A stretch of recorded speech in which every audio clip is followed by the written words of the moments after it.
자, 그러면 관역엔 스토리 한번 구멍이 볼까요? 곧 쓰러집니다. 그저 그럴 뿐인 3동 단순한 스토리 한번 작업. 보도록 합시다. 빗나감은 일어날 수 없는 일이죠. 어떤 스토리가 있을라나? 감사합니다. 이렇게 인터뷰를 받아주셔서. 개념치 마시길.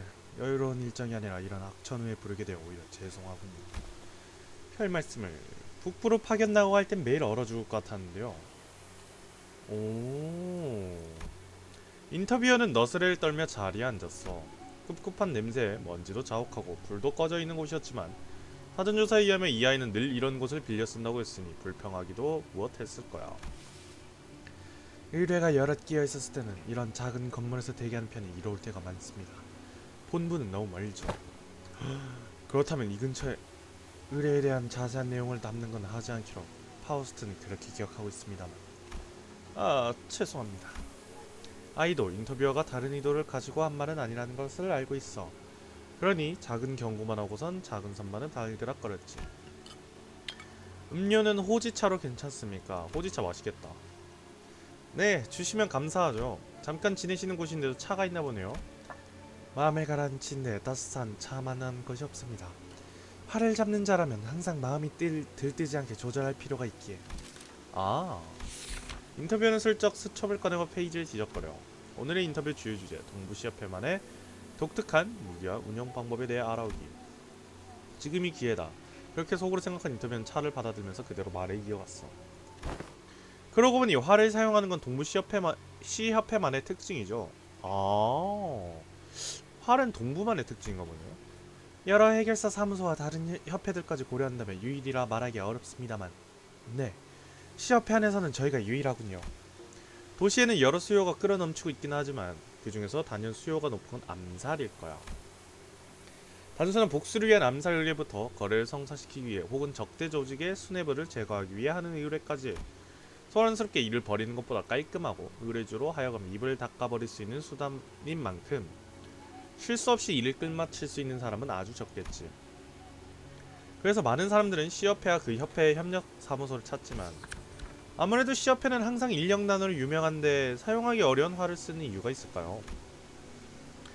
예전에 괴멸적인 피해를 겪은 남부지부는 아직도 재건에 어려움을 겪고 있다던데 이걸 그 얘기죠. 넘쳐나는 의뢰에 비해 해결사의 수는 턱없이 모자란 것이 현실이야. 질문이 꽤 많군요. 아이는 짤막하게 대답하여 창문이 활짝 열린 테라스를 향해 걸어갔어.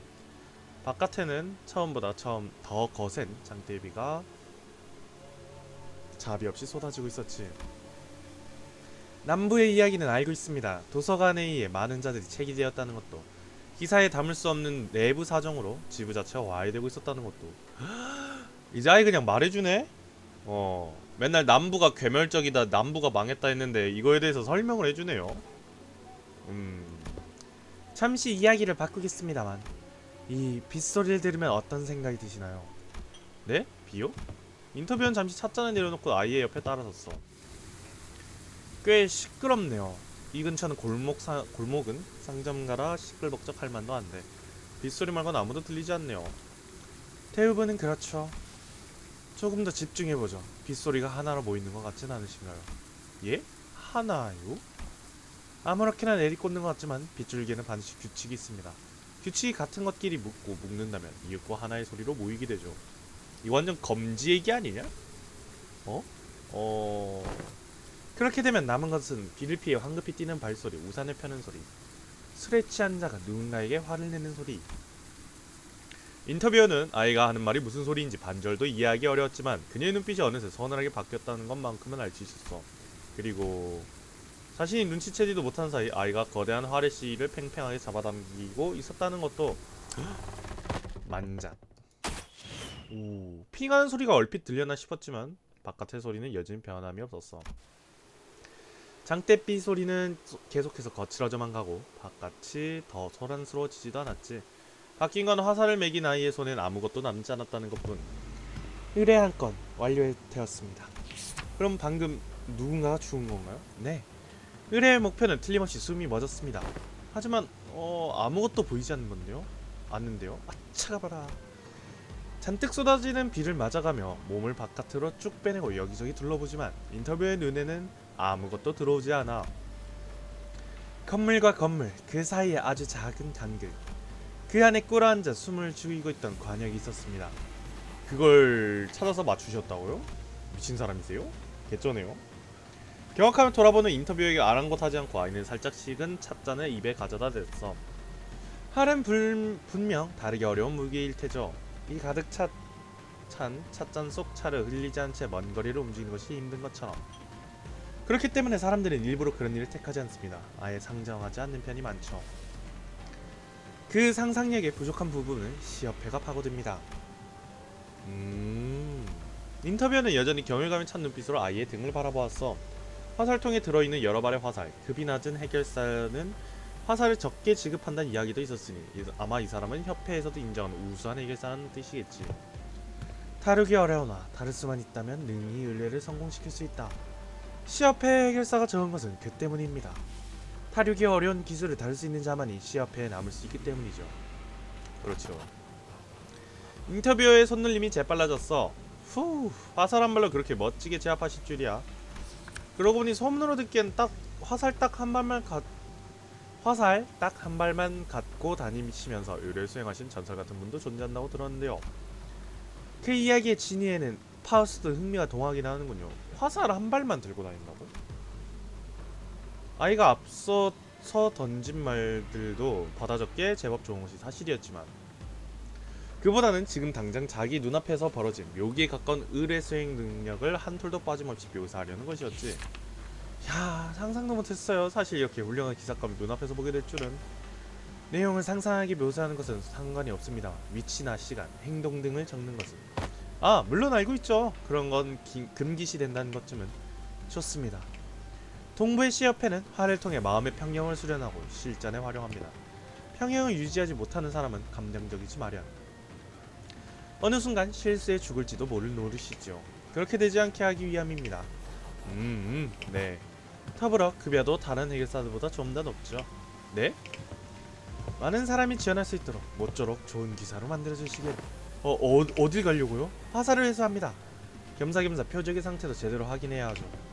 궁도에 쓰이는 화살의 가격을 무시할 수는 없으니까요. 아이는 아무렇지 않게 그런 말만 남기고 안에 있던 자는 신경도 쓰지 않은 채 건물 밖으로 나가버렸어. 처음부터 홍보할 셈을 불렸던 거야?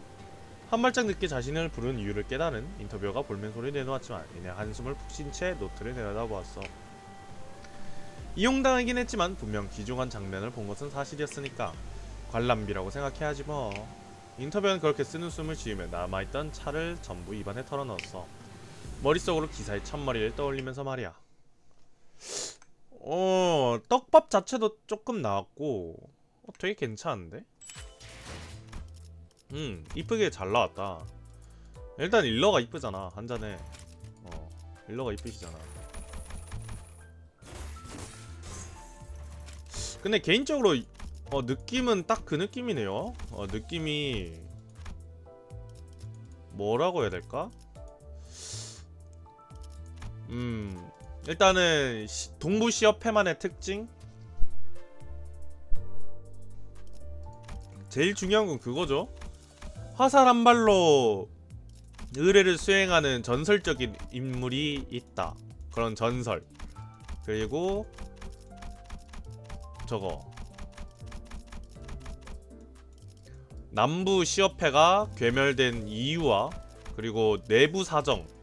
이거는 라오르 이야기죠. 라오르 전작의 이야기를 꺼내준 거. 그걸 이제 모르는 사람한테도 설명을 해준 거. 그런 게 클 것 같고. 그리고 그 화살 한 발로 의뢰를 수행한다는 사람이 누군지 좀 궁금하긴 하네. 내가 전작을 라오르를 다 끝까지 깨본 건 아니라서 그런 사람이 있는지를 잘 몰라요. 아무튼 이렇게 끝내기로 하고 다음 영상은 동부시협회 3과 파우스트를 사용해보고 후기로 찾아뵙도록 하겠습니다. 여러분들 이상 윤호프였습니다. 여러분들 다음에 봐요. 안녕.